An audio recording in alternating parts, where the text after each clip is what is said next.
अस्सलाम वालेकुम स्टूडेंट्स। आज हम जो है यूनिट नंबर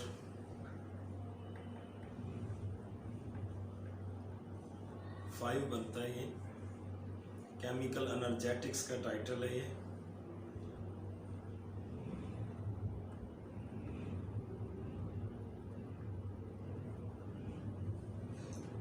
ये इसके टेस्ट की डिस्कशन करने जा रहे हैं। इसमें पहला क्वेश्चन है जी, इफ बॉन्ड इंथॉल्पीज ऑफ, ये हाइड्रोजन हाइड्रोजन बॉन्ड इंथॉल्पी दे रखी है आपको, फिर ब्रोमीन ब्रोमीन और फिर HBr, इन तीनों की दे रखी है।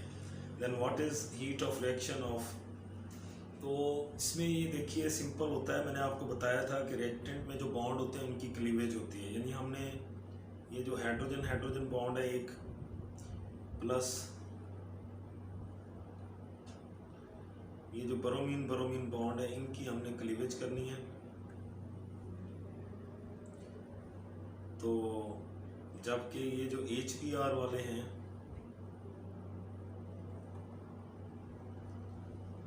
तो इसमें आप ये देखिए हाइड्रोजन हाइड्रोजन बॉन्ड इंथॉल्पी जो है ये 433 है, और ब्रोमीन ब्रोमीन बॉन्ड जो है ये 192 है। तो इसमें आपने ये जो हाइड्रोजन ब्रोमीन बॉन्ड है इसकी इंथॉल्पी है 364। इसको आप करेंगे तो ये देखिए 433 192 दोनों को ऐड कर लें,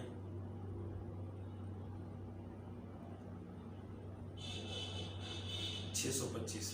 अब इस 625 में से आपने ये 364 का जो डबल बन रहा है ये माइनस करना है। ये जो इसका डबल बनेगा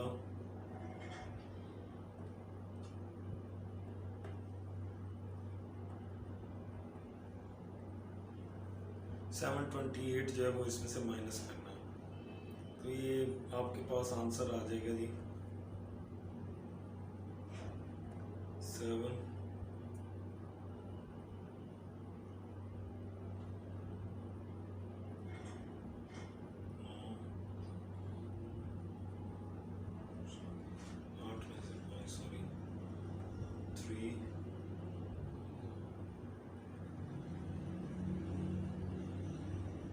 -103 जो है ये आंसर आने जा रहा है जी बीटा।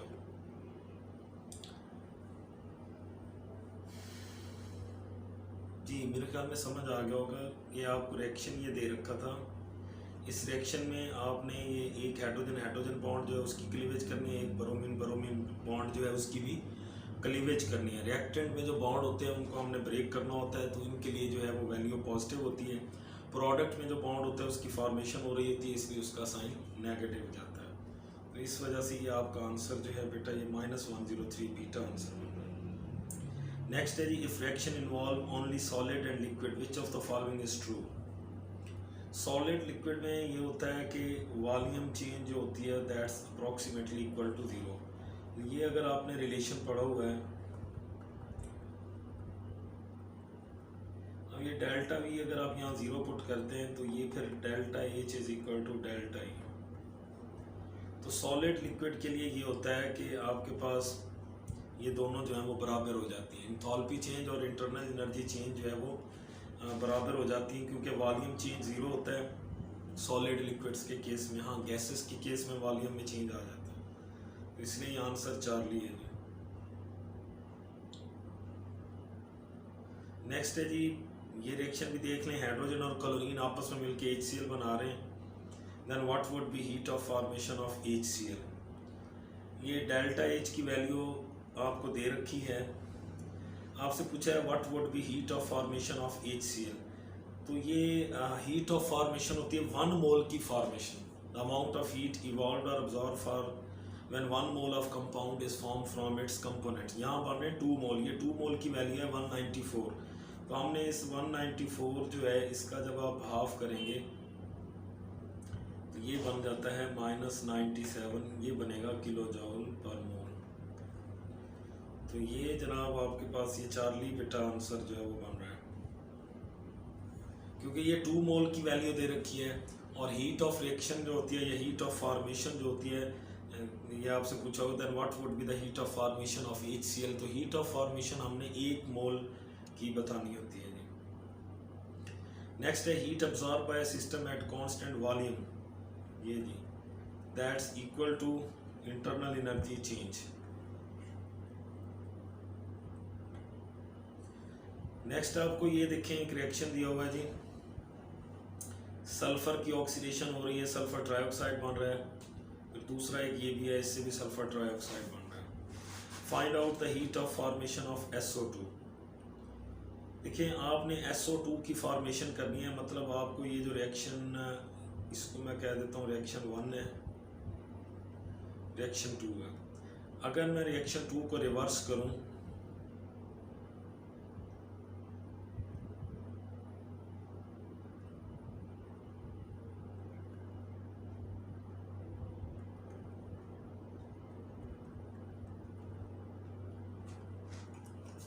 अच्छा, और रिएक्शन 1 जो है वो मैं अगर एज इट इज़ ही लिख दूँ,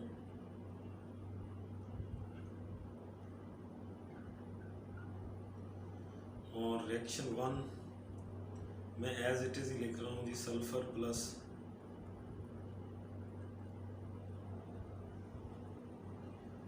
अब अगर मैं इन दोनों को ऐड करता हूँ, ये देखिए सल्फर ट्राइऑक्साइड से सल्फर ट्राइऑक्साइड कैंसिल हो गया,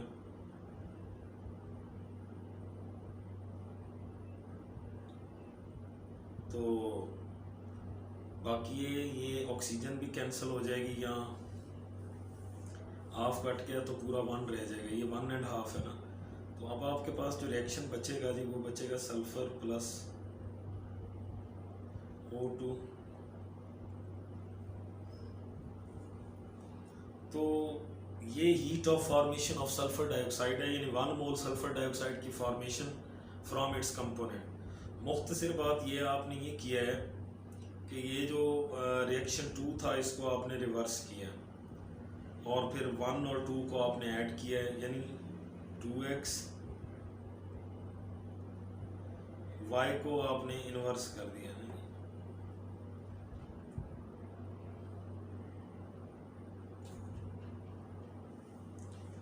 ये है जी, ये डेल्टा आंसर है जी।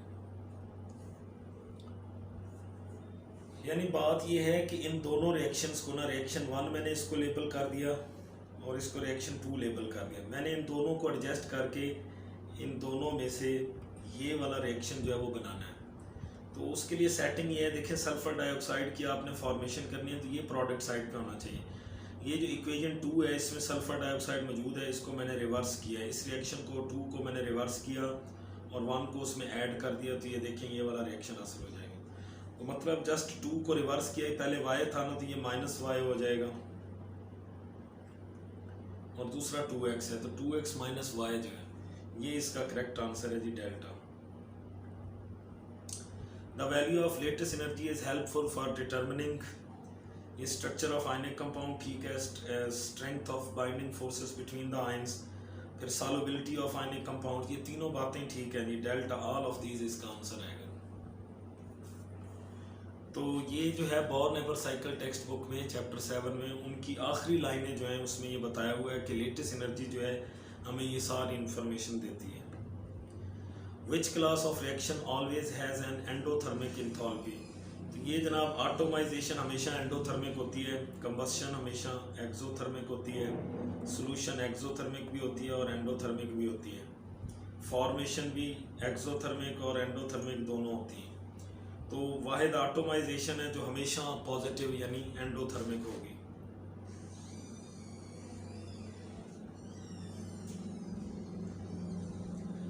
Equation represent the change corresponding to the enthalpy change of atomisation of iodine. Atomisation of iodine जो है इसमें आपने 1 मोल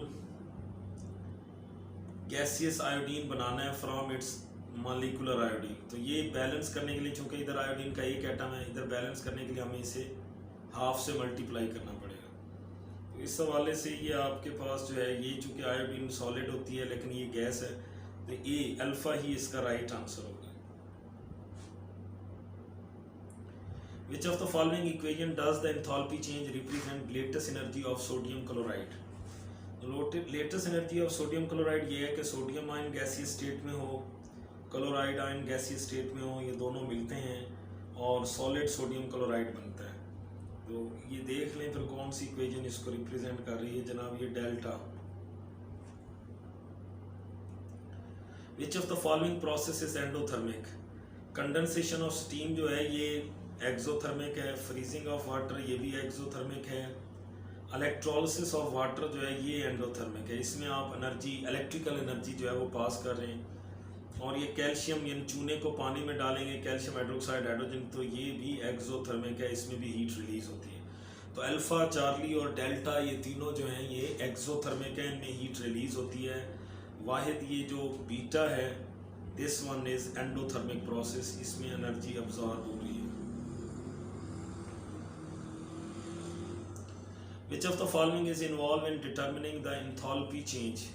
You know enthalpy change जो है that's a state function।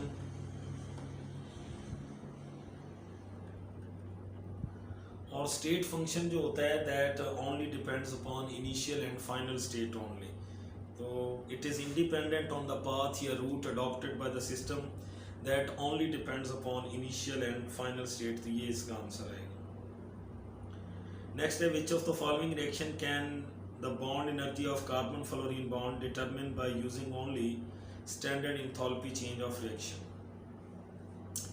देखें कार्बन फ्लोरीन बॉन्ड की जो एनर्जी आपको पता चलने जा रही है वो, फर्ज किया ये कार्बन टेट्राफ्लोराइड है, तो इसको, इसमें आपको पता है कितने कार्बन फ्लोरीन बॉन्ड हैं, 4 कार्बन फ्लोरीन बॉन्ड है। इसकी जो भी एनर्जी होगी, यहाँ से अगर आप एक कार्बन फ्लोरीन बॉन्ड की एनर्जी निकालना चाहते हैं तो आपको ये 4 पे डिवाइड करना पड़ेगा, क्योंकि अगर कार्बन टेट्राफ्लोराइड जो है टोटल अगर इसकी डिसोसिएशन करेंगे तो इसका मतलब ये है कि आप कार्बन टेट्राफ्लोराइड की डिसोसिएशन जब करते हैं तो इनफैक्ट आप 4 कार्बन फ्लोरीन बॉन्ड जो है उनकी क्लीवेज करते हो। तो मतलब कार्बन फ्लोरीन बॉन्ड 4 की एनर्जी आपके पास जो भी आ जाए, एक्स फर्ज किया उसकी कोई भी वैल्यू है, इसमें से अगर आप एक कार्बन फ्लोरीन बॉन्ड की एनर्जी निकालना चाहते हैं तो आपको इसको 4 पे डिवाइड करना होगा। तो इस हवाले से तो आपको कार्बन फ्लोरीन बॉन्ड जो है इसकी जो है एटॉमाइजेशन करनी होगी। ये अल्फा में ही पॉसिबल है। इसमें देखें आपने जब ये चारों कार्बन फ्लोरीन बॉन्ड ब्रेक किए तो एक कार्बन अलग हो जाएगा और 4 फ्लोरीन एटम जो है वो अलग हो जाते हैं। जब हम ये चारों बॉन्ड तोड़ते हैं तो कार्बन और चारों फ्लोरीन अलग अलग हो जाते हैं। तो बेसिकली आपको ये अल्फा जो है इसी से कार्बन फ्लोरीन बॉन्ड की डिसोसिएशन एनर्जी मिलने वाली है। Value of enthalpy change for the process represented by the reaction. इसमें अगर आप देखें सोडियम जो है ये सॉलिड से उसका गैसियस आयन बन रहा है। इसमें 2 एंथैल्पीज इन्वॉल्व हैं। एक तो सोडियम सॉलिड से आप सोडियम का आइसोलेटेड गैसियस एटम बना रहे हैं, पहली एंथैल्पी तो ये है। दूसरी ये है कि इसका जो आइसोलेटेड सोडियम का गैसियस एटम है इसमें से आप एक इलेक्ट्रॉन लूज करेंगे तो ये इसकी फर्स्ट आयोनाइजेशन एनर्जी। तो मतलब सोडियम ये जो सॉलिड है इससे अगर आप ये सोडियम का गैसियस आयन बना रहे हैं तो इसके अंदर बेटा 2 एंथैल्पीज इन्वॉल्व हैं, पहली उसकी एटॉमाइजेशन और दूसरी उसकी आयोनाइजेशन। तो ये डेल्टा जो है इसका आंसर बन रहा है the sum of enthalpy change of atomisation and first ionisation energy of sodium. Heat of combustion ये प्रोपाइन की आपको दे रखी है, प्रोपेन है सॉरी, और कार्बन की भी दे रखी है और हाइड्रोजन की भी दे रखी है। तो what is standard enthalpy of formation of, इस तरह के जो क्वेश्चंस होते हैं ना कि इनको सॉल्व करने का मैं आपको शॉर्टकट बताता हूँ। ये जो भी आपको हाइड्रोकार्बन दे रखा हो ना, आप ये देखें इसमें जितनी कार्बन होंगी ना उतने कार्बन डाइऑक्साइड बनेंगे और जितनी हाइड्रोजन होंगी उसके हाफ इसमें से वाटर बनेंगे। एक्चुअली जब आप कार्बन की कंबस्शन करते हैं तो क्या बनता है, कार्बन डाइऑक्साइड बनता है, और जब आप हाइड्रोजन की कंबस्शन करते हैं तो आपके पास वाटर बनता है। तो कार्बन की जो हीट ऑफ कंबस्शन है वो इनफैक्ट कार्बन डाइऑक्साइड की हीट ऑफ फॉर्मेशन। अब ये जो वैल्यू आपको दे रखी है हाइड्रोजन की जो कंबस्शन है वो है -2200, सॉरी -300 है,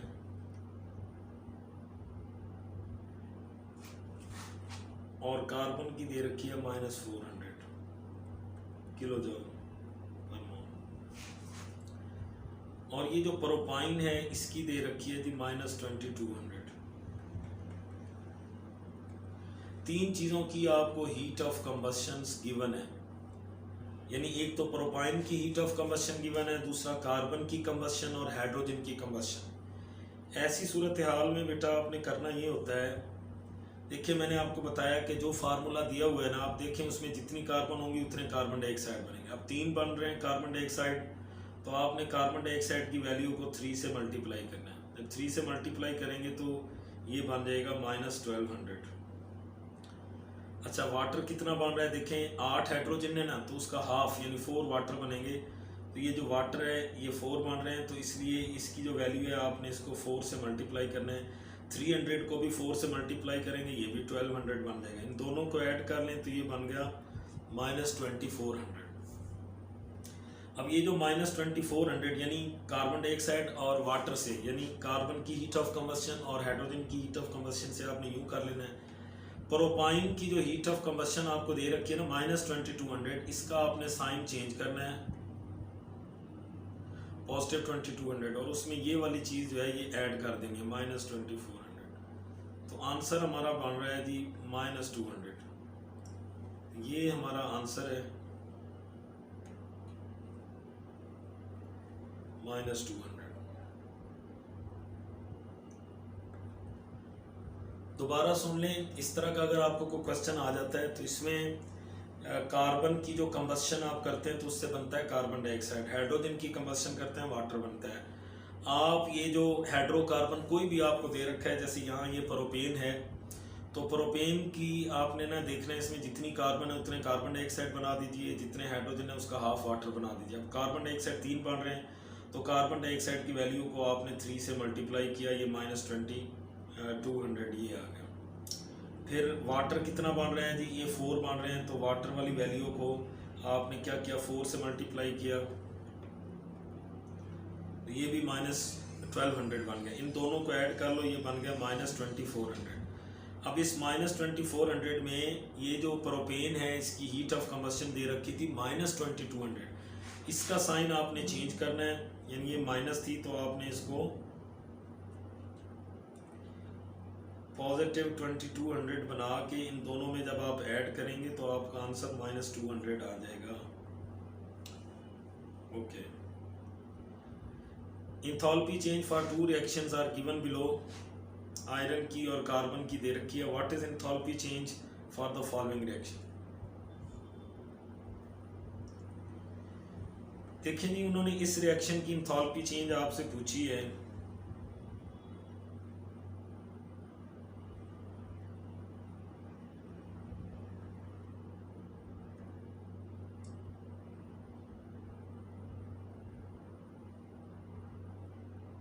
इस रिएक्शन की हमने इंथैल्पी चेंज निकाल ली। इन दोनों रिएक्शंस को, इसको मैं रिएक्शन 1 कह देता हूँ, इसको रिएक्शन 2 कह देता हूँ। इन 1 और 2 को बेटा आप कुछ इस तरह से एडजस्ट करें कि आपको ये वाला जो रिएक्शन है ना, ये हमारा रिक्वायर्ड रिएक्शन ये हमें हासिल हो जाए। तो ज़रा गौर करें। पहली चीज़ ये है कि प्रोडक्ट साइड पे कार्बन मोनोऑक्साइड के 3 मोल हैं, जबकि इधर देखें इक्वेशन 2 में कितने हैं, 2, 1 मोल है। अगर मैं इस रिएक्शन को यानी इक्वेशन 2 को जो है ये मल्टीप्लाइड बाय 3 करूं, ये बन जाएगा 3 कार्बन प्लस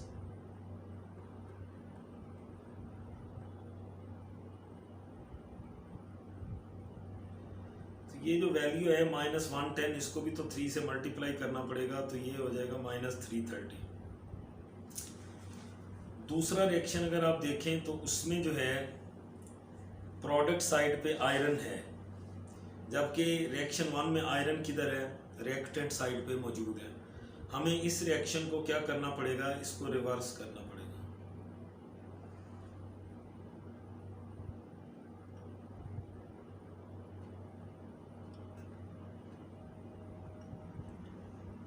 जी, इसको आपको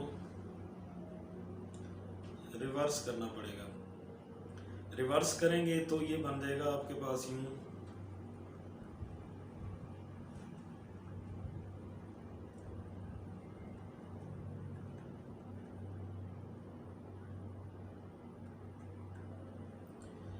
अब ज़रा इन दोनों को आप ऐड करें। जब आप इसको रिवर्स करेंगे तो इसकी वैल्यू भी तो रिवर्स हो जाएगी।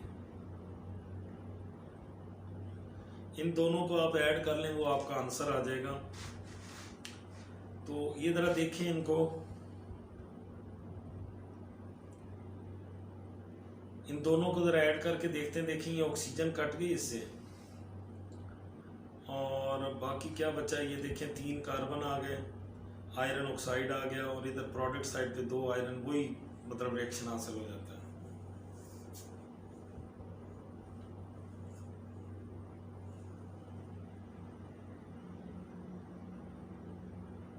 ये चीज जो है ये भी 3/2O2 ही है।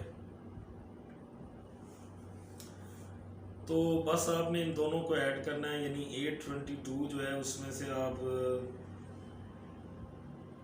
330 माइनस करें,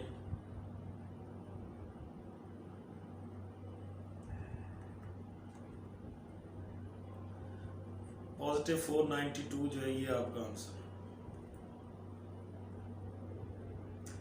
सम enthalpy changes of combustion are given, ये 3 आपको दे रखी हैं।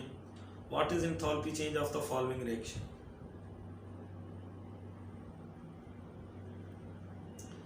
इन तीनों को ना, यानी ये इसको मैं कह देता हूँ, ये रिएक्शन 1 है,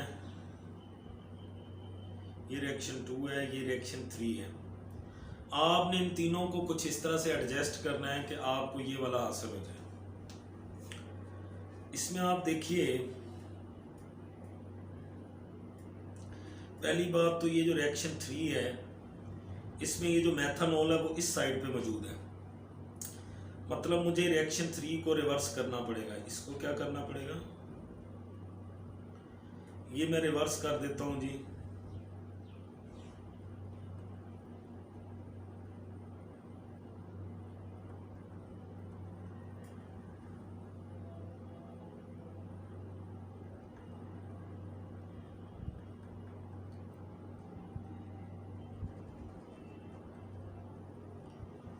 रिएक्शन 3 जो है उसको मैंने रिवर्स किया है, बाकी इधर मैंने रहने देने। देखें रिएक्टेंट साइड पे हाइड्रोजन कितने हैं, 2 है, जबकि इक्वेशन 2 जो है यानी इसको आपको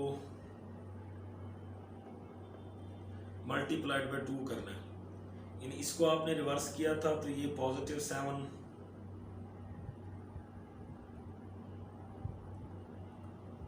715 पॉजिटिव हो गया ना, रिवर्स किया। रिएक्शन 2 को आपने 2 से मल्टीप्लाई करना है तो ये बन जाएगा 2H2 प्लस O2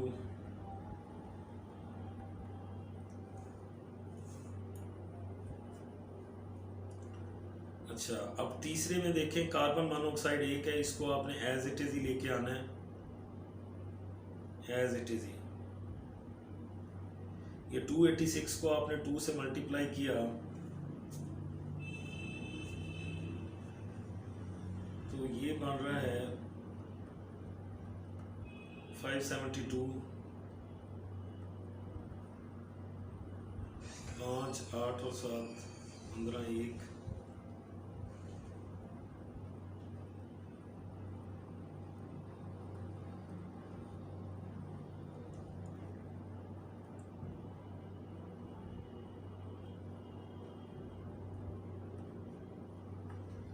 -140 जो है ये आंसर आ रहा है।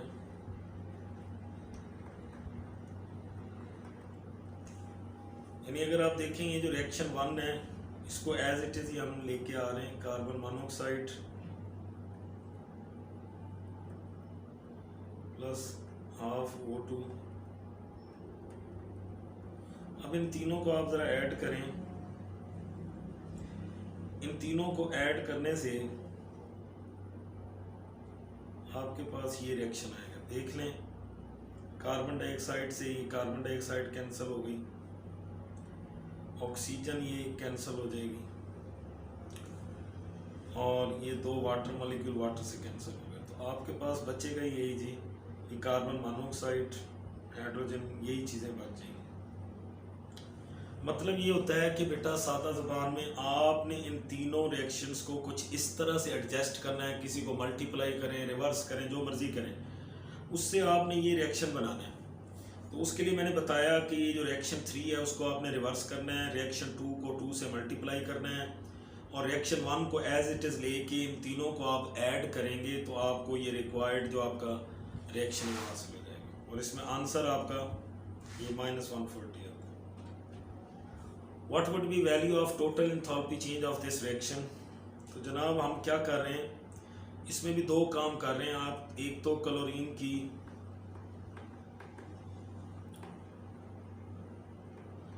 एटॉमाइजेशन करेंगे, उसके लिए 121 किलो जूल पर मोल इतनी एनर्जी एब्जॉर्ब है। दूसरा इसकी इलेक्ट्रॉन अफिनिटी वो 349 है। तो इससे आपके पास जो आंसर आने वाला है ये बीटा है। मतलब आपने ये किया कि क्लोरीन की पहले तो एटॉमाइजेशन की, उसका आइसोलेटेड गैसीय एटम बनाया, फिर इस आइसोलेटेड गैसीय एटम में आपने एक इलेक्ट्रॉन ऐड करके क्लोराइड आयन बनाया। तो इसमें 2 इंथैल्पीज जो हैं वो H1 और ये H2 ये दो इन्वॉल्व हैं। तो H1 जो है ये एटॉमाइजेशन है और इलेक्ट्रॉन अफिनिटी जो है ये H2 है। तो ये इस तरह हम करते हैं। ये बोर-नेबर साइकिल में भी आपने पढ़ा होगा। Latest energy of binary ionic compound can be calculated by, ये बोर-नेबर साइकिल जो है ये बाइनरी आयनिक कंपाउंड वो होते हैं जिनमें एक केटाइन और एक एनाइन हो, मतलब केटाइन एनाइनिक रेशो 1:1 हो। तो ऐसे बाइनरी आयनिक कंपाउंड हम इनको कहते हैं। इनकी लेटेस्ट एनर्जी जो है वो बोर-नेबर साइकिल के जरिए फाइंड आउट की जाती है। Standard enthalpy change of iron oxide and aluminium oxide ये दोनों दे रखी हैं जी। Heat of formation iron oxide की और एल्यूमिनियम ऑक्साइड की। देखिए ये आपने आयरन ऑक्साइड बनाना है तो उसके लिए आपको आयरन चाहिए और ये इसकी फॉर्मेशन होगी। जब आप एल्यूमिनियम ऑक्साइड को बनाएंगे तो आपको एल्यूमिनियम चाहिए और इतनी ऑक्सीजन चाहिए। ये दोनों जो हैं इनकी वैल्यूज हमें दे रखी हैं। आयरन ऑक्साइड की हीट ऑफ फॉर्मेशन जो है वो है पॉजिटिव 266 किलो जूल पर मोल और एल्यूमिनियम ऑक्साइड की है -1676। What would be the enthalpy change of the following reaction? ये रिएक्शन 1 है, ये रिएक्शन 2 है। इन दोनों को कंबाइन करके ना इनसे हमने ये वाला जो रिएक्शन है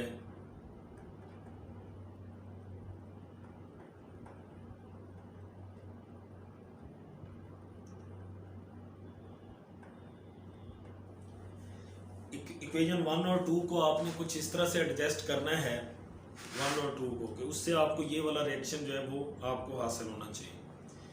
तो इन दोनों को भी गौर से देखें और इसको भी देखें। तो प्रोडक्ट साइड पे ये एल्यूमिनियम ऑक्साइड तो मौजूद है और इसका है भी 1 मोल और उधर भी 1 मोल है। इसका मतलब हम इक्वेशन 2 को तो ज़रा भी डिस्टर्ब नहीं करेंगे।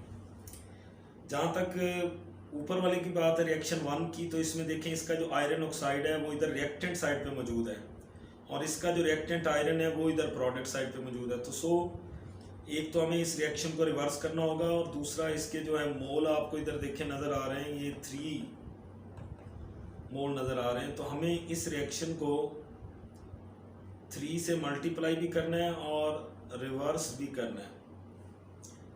लेकिन जब आप ये पॉजिटिव 266 था रिवर्स करेंगे ये -266 हो जाएगा और इसको 3 से मल्टीप्लाई भी करें। तो देखें जी नटशेल ये है कि हमने क्या किया।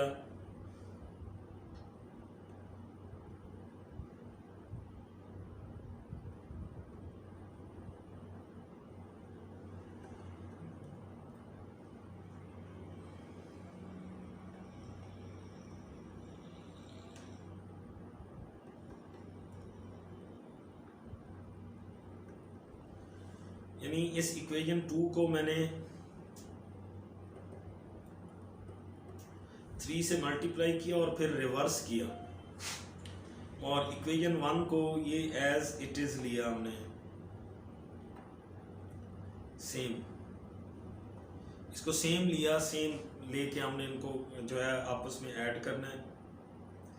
ऐड करेंगे तो ये देखें ऑक्सीजन से ऑक्सीजन कैंसिल हो गई, बाकी आप ये करेंगे तो यही हासिल हो जाएगा। अब इस वैल्यू को आपने 3 से मल्टीप्लाई किया और रिवर्स भी किया, तो 3 से मल्टीप्लाई करेंगे तो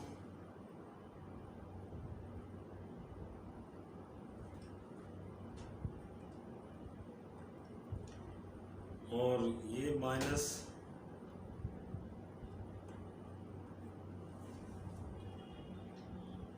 तो इस हवाले से अगर आप देखें तो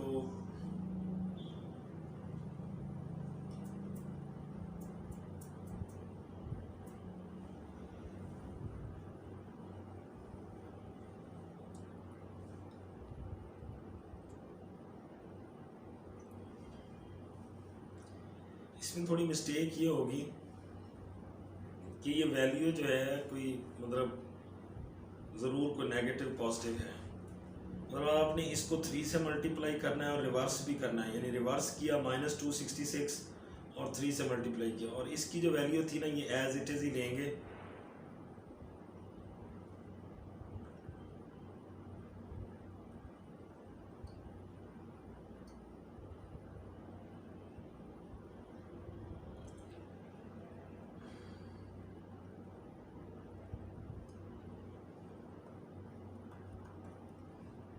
और वो जो वैल्यू बन रही है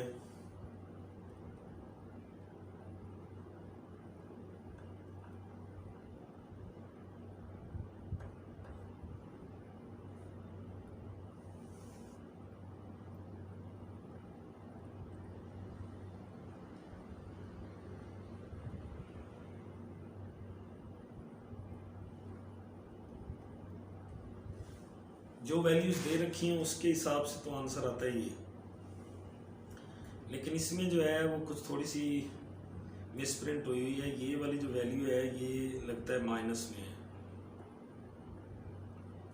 जब इसको आपने रिवर्स किया होगा तो ये पॉजिटिव हो जाएगी, यानी अगर हम ये वैल्यू पॉजिटिव ले लेते हैं तो फिर आप ये देखें कि फिर आंसर आएगा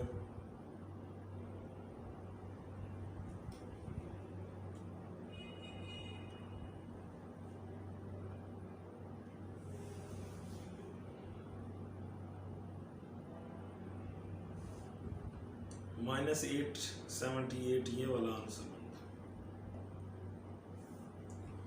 और अगर ये वैल्यू जो है इसको हमने करेक्ट करना है,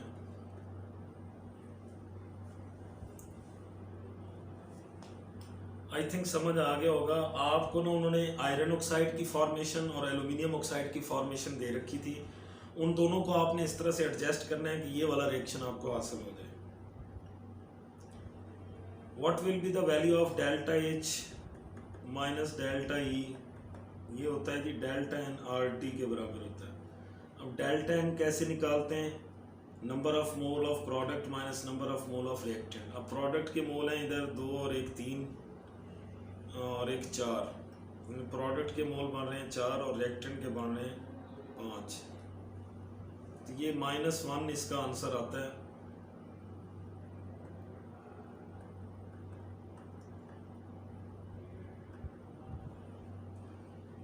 ये बेटा चार्ली इसका आंसर बन गया।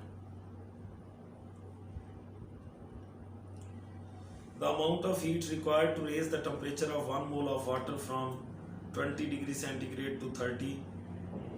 अच्छा, ये आपने एक रिलेशन पढ़ा हुआ है,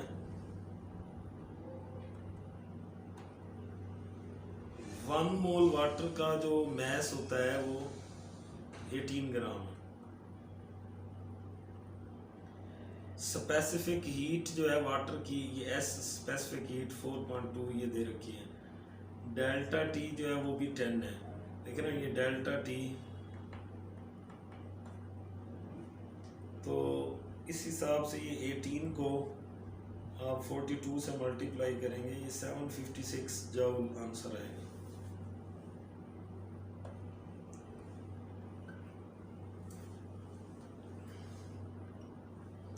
Heat of combustion of any substance is measured by bomb calorimeter at, ये जी कांस्टेंट प्रेशर पे जो है वो मैयर होती है।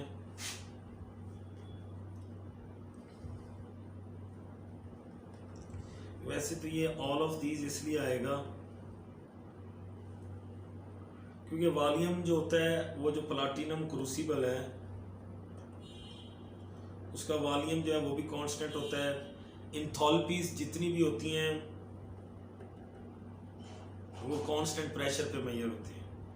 टेम्परेचर ये है कि ज़ाहिर बात है कोई तो टेम्परेचर आप मेंटेन करते हैं, लेकिन ये वाली बात गलत है। बाकी ये दोनों ठीक हो सकते हैं। इन कांस्टेंट वॉल्यूम और कांस्टेंट प्रेशर पे हम मेजर करते हैं।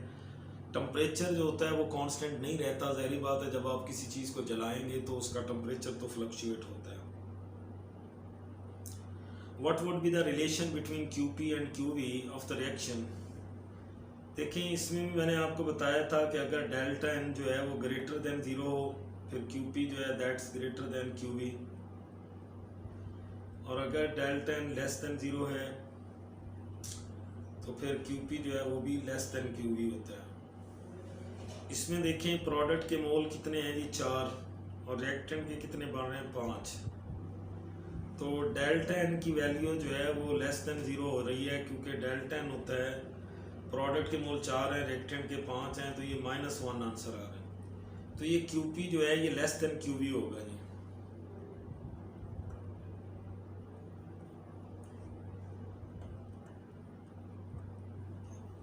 क्योंकि डेल्टा एन जो है वो -1 है, यानी delta N is less than 0।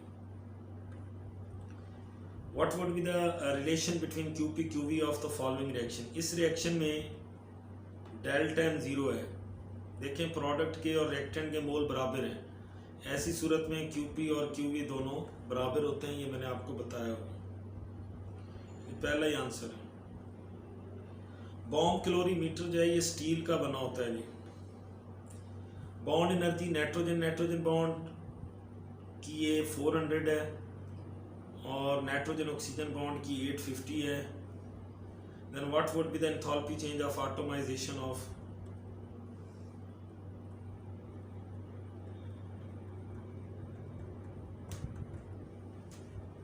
इसकी जब आपने एटमाइजेशन करनी है आपने एक तो ये वाला बॉन्ड तोड़ना है, यानी एक आपने नाइट्रोजन बॉन्ड तोड़ना है, प्लस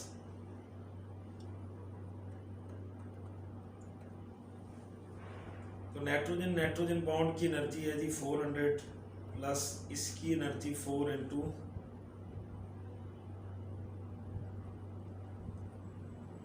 ये आप सॉल्व करेंगे ना जी, तो ये आपके पास आंसर आएगा 3800।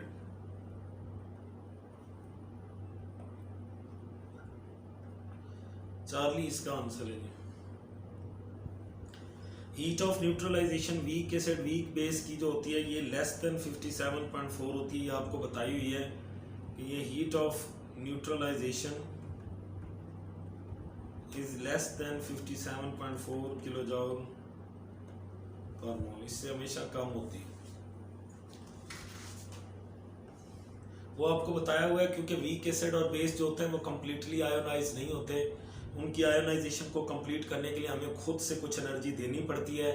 तो जो एनर्जी आप देते हैं वो फिर at the end of reaction जब 1 मोल वाटर की फॉर्मेशन होती है न्यूट्रलाइजेशन में, उसमें से वो एनर्जी जो है वो रिकवर हो जाती है जो आयोनाइजेशन को कंप्लीट करने के लिए इस्तेमाल हुई थी। If heat of formation of reaction is less than 0 then it means, यानी हीट ऑफ फॉर्मेशन अगर नेगेटिव हो, यानी heat of formation if less than 0 या नेगेटिव में हो, तो इसका मतलब है रिलीज होने वाली एनर्जी ज़्यादा है। मीन्स प्रोडक्ट्स जो हैं they are more stable than reactants.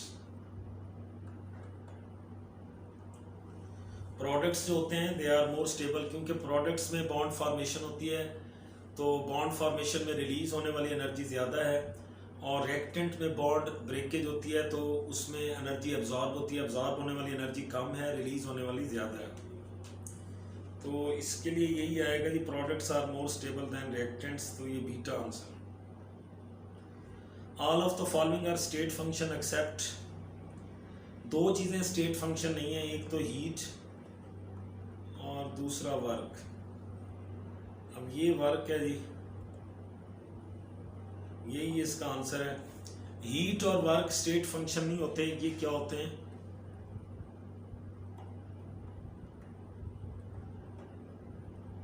ये पाथ फंक्शन है जी, स्टेट फंक्शन नहीं।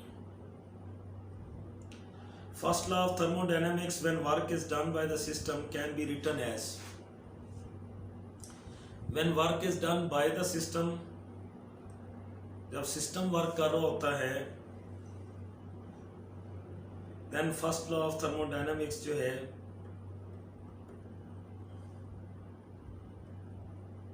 क्योंकि वो नेगेटिव वर्क होगा जी।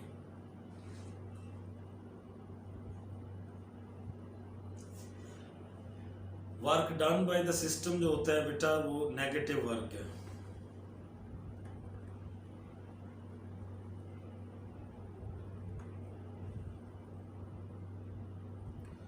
A reaction that is accompanied with lowering of free energy, इसमें ये है कि ये फ्री एनर्जी चेंज है, अगर ये लो हो रही है ये स्पॉन्टेनियस रिएक्शन होता है, और अगर फ्री एनर्जी चेंज जो है ये बढ़ रही है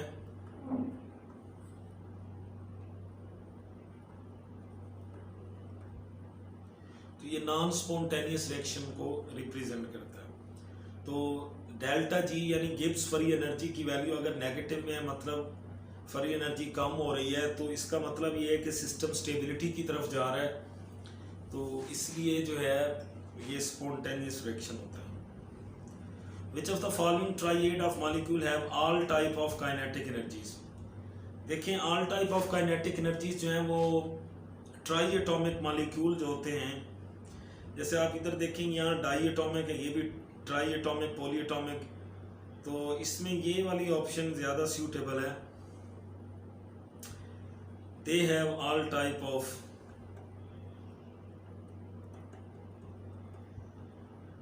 यहाँ ये ट्रांसलेशनल है,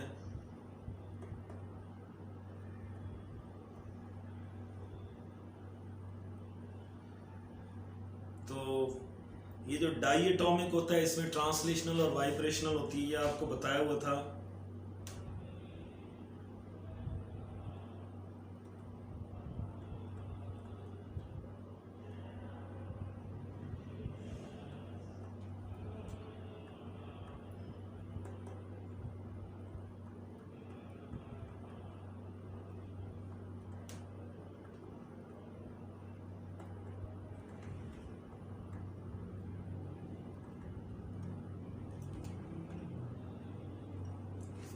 मोनोटॉमिक में सिर्फ जो है ट्रांसलेशनल काइनेटिक एनर्जी होती है, डाइएटॉमिक में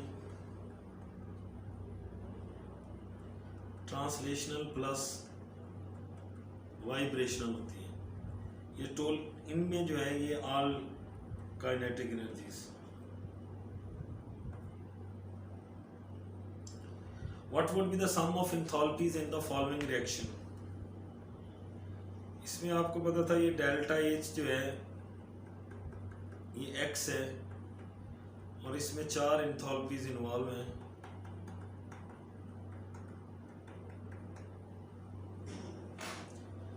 H1 H2 दोनों सोडियम की हैं,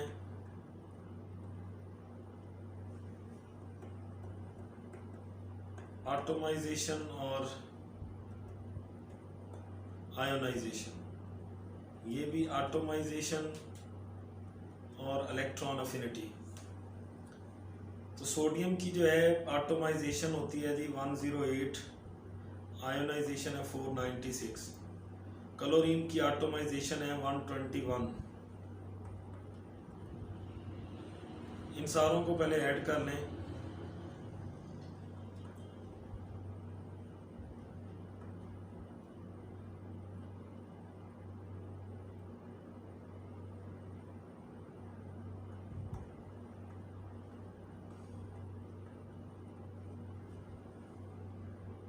ये अगर हम करते हैं तो ये आपके पास जो आंसर आने जा रहा है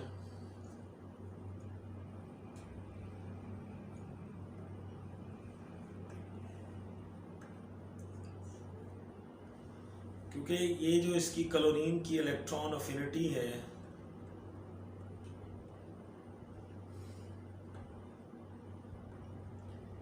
इसकी एटॉमाइजेशन 121 है, आयोनाइजेशन एनर्जी 496 है और एटॉमाइजेशन 108। तो ये H1 H2 सोडियम की जो है एटॉमाइजेशन 108, आयोनाइजेशन 496, फिर क्लोरीन की दो हैं H3 H4। H3 जो है वो उसकी एटॉमाइजेशन है और H4 जो है उसकी इलेक्ट्रॉन अफिनिटी है वो 349 है। पॉजिटिव वाली सारी ऐड कर लो, उसमें से नेगेटिव वाली निकालोगे तो ये बनेगा। इंथैल्पी ऑफ फॉर्मेशन ऑफ, ये आपको दे रखी है जी, respectively what would be the, अब बात ये है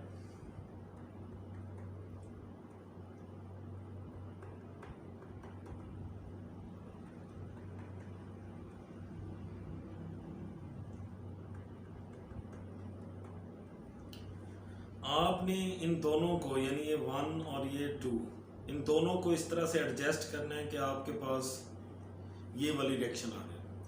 अब इसमें देखें ये जो इथेन है ये प्रोडक्ट साइड पे है, तो इसको तो हम सेम रखेंगे और इस रिएक्शन को हम रिवर्स करेंगे।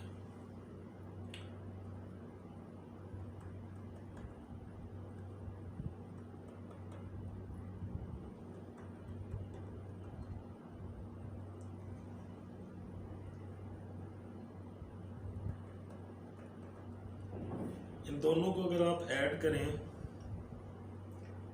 कार्बन से कार्बन कैंसिल, हाइड्रोजन भी, तो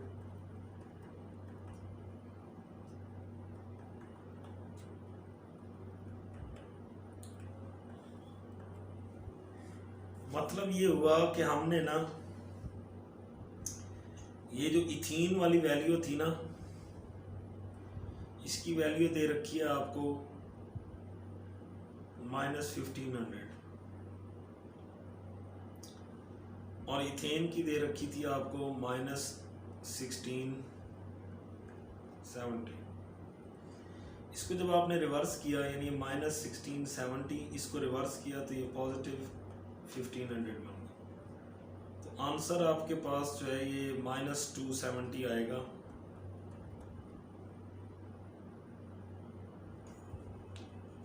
सॉरी, -170।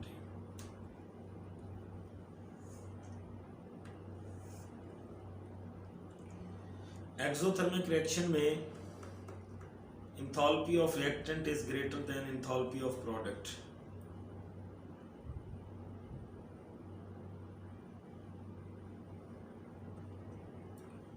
मैंने पोटेंशियल एनर्जी डायग्राम आपको बना के दिखाई थी। तो एक्सोथर्मिक रिएक्शन में रिएक्टेंट की एंथैल्पी ज़्यादा होती है, प्रोडक्ट की कम होती है। ये बीटा आंसर है। Sum of all enthalpy changes in a cyclic path is equal to 0। तो ये जनाब हेसेस लॉ है, इसको सेकंड लॉ ऑफ थर्मोकेमिस्ट्री भी बोलते हैं। Enthalpy change of combustion of diamond,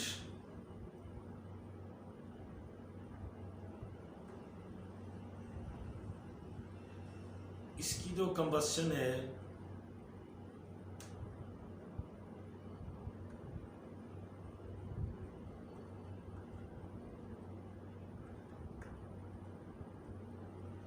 ये बन रही है -395 और जो ग्रेफाइट की है वो बन रही है -393.7। ये क्वेश्चन लाजमी आता है, इसका ज़रा शॉर्टकट सुन लें। What would B enthalpy change of the following reaction. आपने फाइनल स्टेट को देखना है। फाइनल स्टेट है ग्रेफाइट, मतलब आपने डायमंड से ग्रेफाइट में आना है। ये क्वेश्चन यूं भी हो सकता है कि ग्रेफाइट से डायमंड में आना है, तो आपने फाइनल स्टेट को देखना है। फाइनल स्टेट में ग्रेफाइट है, तो ग्रेफाइट की ये जो वैल्यू है इसको आपने रिवर्स करना है। -3 की बजाय ये +393.7 और वो एज इट इज आएगा 395. तो ये आपके पास जो है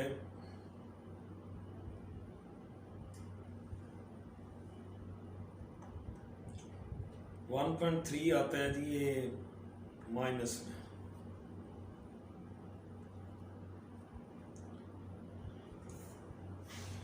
दोबारा सुन लें, मतलब अगर आपको कहा जाए कि डायमंड से ग्रेफाइट में आना है तो आपने ग्रेफाइट का जो साइन है वो चेंज करके उन दोनों को ऐड कर देना। अगर वो कहता है जी ग्रेफाइट से डायमंड में आना है, फिर डायमंड की जो हीट ऑफ कंबस्शन दे रखी है आपने उसका साइन चेंज करके दोनों को ऐड कर देना है।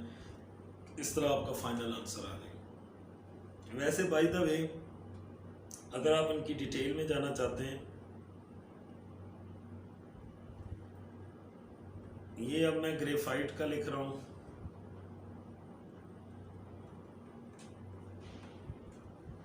अब मैंने आना है डायमंड से ग्रेफाइट, यानी मुझे ग्रेफाइट प्रोडक्ट साइड पे चाहिए, तो मैं इस 2 को रिवर्स करूँगा। जब रिवर्स करूँगा तो ये जनाब ये डायमंड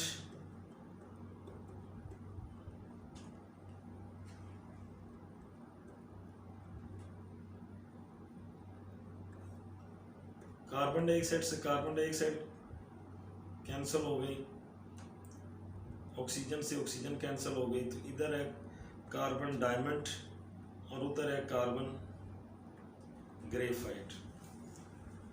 तो मतलब वो जो रिवर्स करने का मकसद ये था कि ताकि कैंसलेशन हो जाए। Which one has highest enthalpy? Steam. Enthalpy of gases जो है is higher than enthalpy of liquids, और enthalpy of liquid is higher than enthalpy of solid। ये बनता है। Which one has highest specific heat? Specific heat जो है ये nature पे डिपेंड करती है, यानी बाइंडिंग फोर्सेस। अजान हो जाए जी, ब्रेक।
तो इसमें वाटर के अंदर बाइंडिंग फोर्सेस सबसे स्ट्रॉन्ग है, इसलिए हम कहेंगे कि इसकी स्पेसिफिक हीट सबसे ज़्यादा होगी। उसके बाद ये एथेनॉल का नंबर आएगा,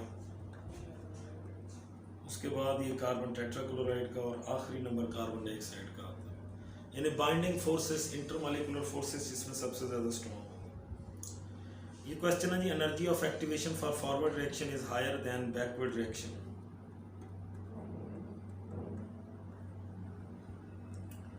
ये एंडोथर्मिक रिएक्शन है। और जो एक्सोथर्मिक रिएक्शन होते हैं उनमें energy of activation for forward reaction is smaller than backward reaction. Exothermic reaction